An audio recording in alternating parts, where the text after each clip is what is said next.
Good morning sa inyo mga idol. Nandito ngayon tayo sa may sitio Taal. So malapit lang, meron tayong check dito TMX 125, hindi daw naandar. So yan, kompleto tayo ng dala-dala na natin ngayon yung ating mga gagamitin para dito sa pag-troubleshoot. So dapat naman hindi hulaan.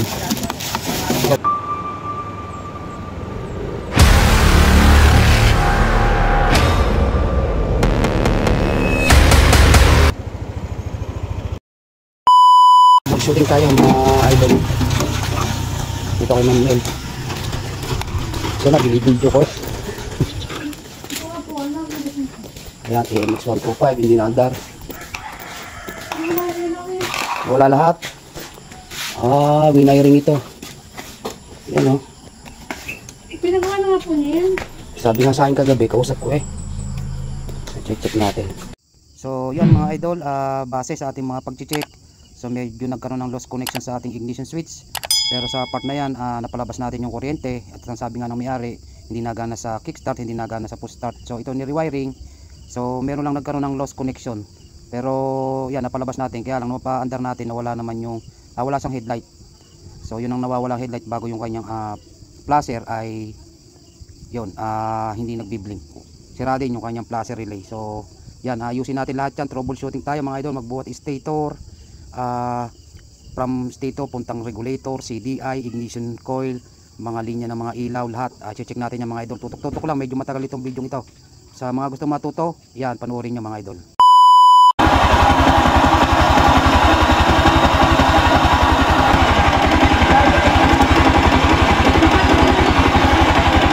So ngayon ang gagawin natin mga idol, bakit walang neutral doon, check natin to. Ito yung papunta nung kanyang ignition switch. Galing ko ang ating positive ng battery. Kaya makakasin niya nag-blink. Ibig sabihin may problema ang fuse na rin. So ito ginawa muna natin mga idol. Tinanggal natin yung fuse niya kasi hindi tumatawid yung supply from battery. Hindi tumatawid dito. So ngayon tingnan natin kung may neutral na. So wala pa rin yung kanyang gauge panel sa neutral. So start natin kung kaya.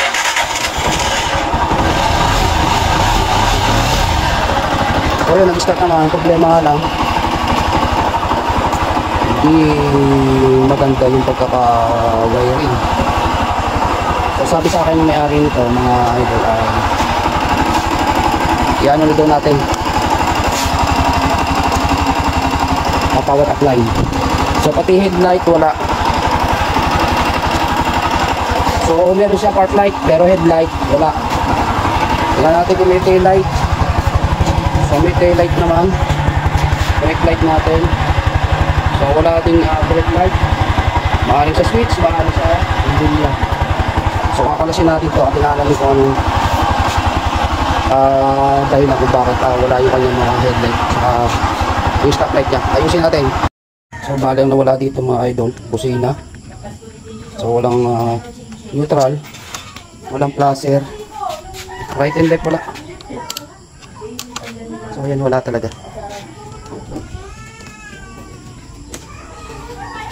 So yung ilaw niya naka pa rin. Pag umandar lang yung makina, saka pa lang ilaw yung kanyang park light. So gagawin natin dito ay di-separated natin to mga idol. So pagdating dito mga idol sa kanyang headlight dito, ang gulo-gulo ng mga wiring. So yun, napagana ko na yung flasher problema, hindi siya nagbi-blink. So maaaring sira yung kanyang flasher relay. So meron natin siyang headlight. So maluluwag ang kabit. So ang nawawala sa kanya ay itong neutral. So bakit wala ang neutral? Kasi so sa ating pagta-troubleshoot mga idol, kaya walang nalabas na ilaw sa kanyang neutral light kasi nga hindi siya pinapasukan ng negative trigger from ating gear indicator dyan sa may sprocket sa una. So nawawala niya yung neutral at saka yung kanyang fifth gear. Kaya mangyayari dito mga idol, so nasa abroad ang may-ari na rin, ay pagdating pa namin siguro maayos to. Kaya ang ating munang gagawin, irerekta muna natin yung negative ng kanyang starter relay para mapagana natin sa push start. Yun nga lang mga idol, ang mangyayari nito kahit pa ikay nakakambyo ay aandar sa push start. Yun ang ano nito, kasi yung kanyang clutch ay hindi din, wala ding linya ng clutch na nagbibigay din, kasi dalawa yung nagbibigay ng negative trigger sa ating starter relay. Pagka tayo nakakambyo, yun ay kinukuha sa may clutch. Pakikita ko sa inyo mamaya doon sa unahan. Bago sasama natin to at ito ay ilalagay natin sa 85 or 86 ng ating relay. Pagsasamahin niya tatlo ngayon. So yung ano, itong natitira, ito yung papunta ng ating panel gauge. Ito yun. So dito natin ilalagay yung output. Pagka nagkaroon ng nag-energize yung ating relay 85-86, papasukan to ng output 87. So papunta na yan dito. So ang purpose noon, madadala yung dalawang switch. So maganda doon, ito nga pala mga idol ay naka separated na. So tanggal na yung kanyang primary. Mapapasin nyo, palit na siya, naka separated na. Hindi ko alam kung bakit, pero check pa rin natin yung primary niya kung bakit diniseparated. Titingnan natin kung mahina sadya. So check lahat natin yan, pati ignition. So re-refresh natin lahat. So connection lang tayo. So mapapasin nyo mga idol, ito yun. Meron dito isang positive. Kakat pa rin natin yan. Ito yung papunta ng kanyang panel gauge dito. So continuity tayo. Ito nyo. Hanapin natin. So ito yung susupply natin ng output. Papunta ng kanyang panel gauge. Bago ito isa, pakita ko lang sa inyo yung connection. Ito yung sa isa. Tikit lang natin. So ayun naman yun. So lahat na tinututukan natin ng test proof mga idol na continuity, yan po ay puro ACC line. Papunta naman yan dito. So ito lang mga idol, yung connection. So ito tinanggal natin dito. Yan, pinagsama natin. Yung galing dito, ilagay natin dito. Pinagsama natin para madala yung kanyang left switch. So ngayon ginawa ko, panibago na yung kanila aftermarket na itong switch nito. So meron yung positive, ginawa natin yung common para madala na din yung relay. Dalawang switch, magkabila madala. So papunta na dito. So yan, pinagapang natin. Yan. So nilagay natin sa output 87 para pag trigger ng relay.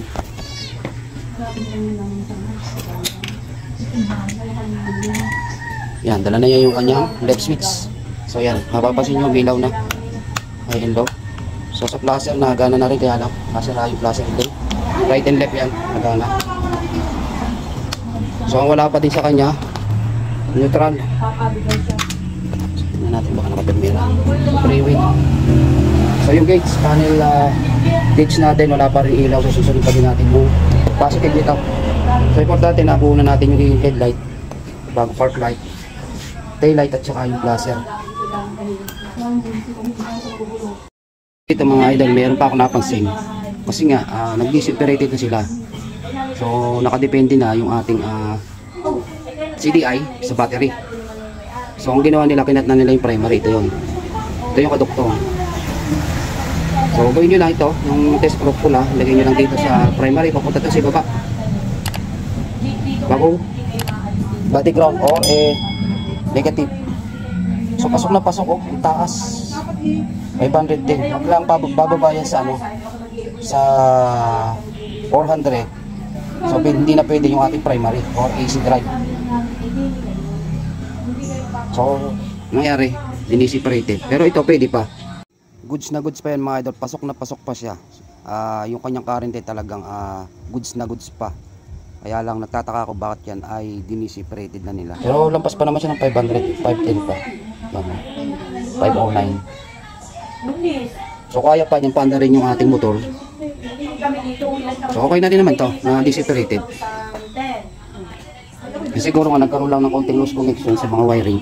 Kaya ang naisip, baka sira na yung ating primary. Kaya importante yung pagta-troubleshoot para malaman natin yung tamang sira o yung dapat ng palitan sa ating mga motor. So ngayon gagawin ko dito sa kanyang primary, kakat ko muna para mawala ng contact. Ang pulser niya okay pa. Yan, suksok lang natin pa loob para siya walang connection. So check na rin natin lahat, pati yung kanyang pulser o yung tachometer natin, yung trigger. So ito yung nagbibigay signal sa ating CDI. So yan, test proof dito, blue na may lining na white. So lagyan lang natin sa negative, kulay black na test proof. So okay pa, pasok na pasok pa. Okay pa yung kanyang stator. So mamaya check din natin itong kanyang yung kanyang charging system, yung dalawang dilaw. So kukuha na natin yan ng AC volts. So titingnan natin kung pasok siya doon sa ating current na hinahanap para doon naman sa kanyang charging system. So ito yun, pupunta yun dito ng ating regulator. So sa ngayon nahanap muna tayo ng fuse at saka ito, flasher relay para gumana yung blink niya, yung blinker. So palitin din yung kanyang mga flasher pero napapailaw naman. Okay mga idol, ito naayos na natin. Inaayos na natin yung kanyang wiring. So yan, yung ating pang power up line. Boss relay, nilagay natin dito. May fuse, safety. Yan. Bago ito, yan, ingay. Itong kanyang nakalagay dito, yung positive dito sa starter relay, tinanggal na natin. So nag-install tayo ng another fuse from ignition switch. Rin ito kaya pinapaliwanag natin ng Jose kung ano pinalitan natin. So nagpalit na rin tayo ng flasher relay. So kanina mapapansin sa video, ito yung pinagpalitan niya. Ito yun mga idol, yung pinagpalitan niya. Sira na. So ayan, pinalitan natin. Pang Rusi, napalit natin. So okay din naman yan. So check natin kung may flasher na. So ayan, mapapansin nyo mga idol yan. Biblink na siya. Right and left na yan. So may edad na din. So hindi pa natin kinakabit mga idol. So may passing din siya. So medyo malpang siya ng passing. Tapos yan. So magbusina. So may starter. So mamaya natin ano.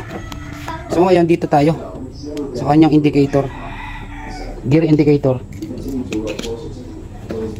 So kaya hindi ka mapalabas yung ilaw kasi yung kanyang ang ating gear indicator mga idol ay negative trigger. So pakita ko lang sa inyo, gamit ko ng test light. Ilaw pa yun. So tayo dapat pagka ganyan naka neutral, iilaw na yan. Ngayon hindi umiilaw. So wala siyang neutral. So yan mapapasin nyo mga idol. Wala, dapat ito ay umilaw. Wala. Permera. So meron siya permera. Segunda. Hanapin natin segunda. So yun ang segunda niya. Ito permera. Ito permera, ito segunda. Yan, tersiera. Hanapin natin ito, tersiera niya. Kwarta. Ito kwarta oh. Quinta. Negative trigger po yung ating gear indicator. Tandaan niyo. So bale nawawala sa kanya mga idol ay kwarta, quinta at saka yung ating neutral. So maaaring may problema na yung gear indicator sa loob, hindi na siya nag-produce ng negative papunta ng ating panel gauge. So pinipilit ko mapailaw, so hindi natin mapapailaw. So almost okay na lahat, inayos na natin lahat ng wiring. Puro hinang yan mga idol. Mapasin nyo kanina pinaghihinang natin lahat yan. So ito yung positive, ito yung negative ng ating power up line. So ang wala din sa kanya mga idol ay yung kanyang brake light, kasi wala siyang brake light switch sa paa at wala din siya dito sa brake light switch niya sa right side o sa kamay natin. So yun, ito lang muna mga idol. Tandaan nyo, power up line, kaya ko pinower up line na ito, diniretso ng power up line para maging yung flow ng current na nanggagaling ng ating ACC ay maging accurate. Pinatataas natin yung current, yung flow, para itong ginawa natin power up line, dala niya yung left and right switch natin. So para hindi mahirapan, pinagaan natin yung trabaho ng ating ACC line pagdating sa ating stock na wire sa ating mga harness. So yan. So check ko lang yung kanyang yan, yung kanyang regulator. So medyo meron ako nakitang itim-itim. So paanda rin natin maya-maya yan at ating check kung nag-charge. At hinahanap nga natin lahat ng pwedeng sira at saka maaring nating palitan para dito sa ATMX 125. So ito yung sira niya. So ito, ito na babanggitin sa inyo. Ito ay napa-wiring na, So inaayos lang natin yung ano, meron lang mga na-miss na wire, kaya hindi masyadong naayos. So yun lang, inaayos natin bago, yun nga, proper connection natin ginawa.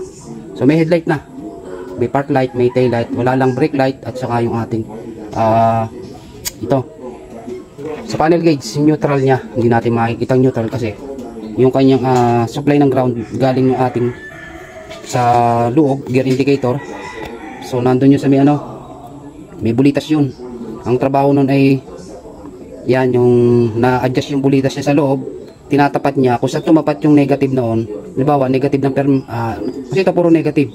Negative ng ating neutral, negative ng permera, negative ng segunda, negative ng tercera, negative ng kwarta, at negative ng quinta. So nawawala sa kanya yung negative ng quinta at saka yung negative ng ating neutral.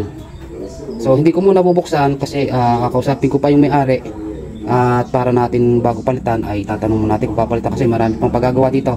Ang importante dito na buo natin yung buong wiring, na pagana natin yung left and right switch.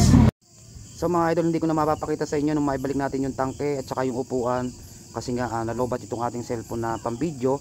So nagcut lang ako ng video para maipaliwanag ko sa inyo. Baka sabihin nyo naman wala yung ating finished project. So wala tayong magagawa, nalobat yung aking cellphone. Ang importante dito, nagawa natin lahat at napagana natin lahat. So yun lang mga idol, panoorin nyo pa yung ibang video. Shoutout natin si Makmak. So ito pa mga idol, naka-equip ito kanina. Akala ko naman dito para hindi umikot, so na-equip dito. So ito, may takbo ng ACC wire, nakaganyan niya kanina. So mali yan, huwag may kakapit ka bilang positive ito, hindi sa pwedeng nakadikit sa ground. So papalutan natin ang tape at saka dito pa higpitin natin ito na konti. So ito pa mga idol, ayusin na natin, ayos na ayos. So lots tayo, kaya kailangan ayusin natin tanyo na mambuhol. Hindi po ganyan ang tamang pagbuhol, mali po yan. So ito na ano ko na, yung kanyang sa charging. Yan. Ito yung charging, pink at saka yung dilaw. Ito yung ating ground. So puro ganito sigurado to. So ayusin natin kasi nagiinit, napapansin ko nagiinit. Yan o, kita nyo, maitim na yung wire. Yan, ganyan ang buhol. Hindi po ganyan, pangit po yan. Ore pa oh. Yan oh. Kasi pagka ganyan ang buhol mga idol, pag nahigit yan, tanggal. So mali po yung ganang buhol. Maganda rin, importante rin. Black pa yata ito oh. Tama, ito yung control.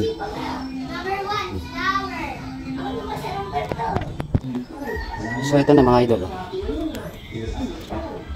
Ginawa natin po, hininangan na natin. Kasi pag ito nag-malfunction mga idol, mag-iinit to, nag-iinit kasi ito. So kaya mapapansin nyo yan. Kaya ka lang ng ganyan. So baka ito, ikat ko din dito, pagbuktungin ko na rin dalawa. So yun nga mga idol, hanggang dito na lang yung ating video at hindi na natin naipakita sa inyo yung finished project. So napakadami pa natin ginawa dyan. Troubleshooting din natin yung kanyang charging system, nag-AC volts tayo. So accurate naman. So minilinis natin yung mga positive ng ignition coil, negative, at saka ni-request din natin yung kanyang wiring ng kanyang regulator. So the best, nagawa natin na maayos yung ating power upline.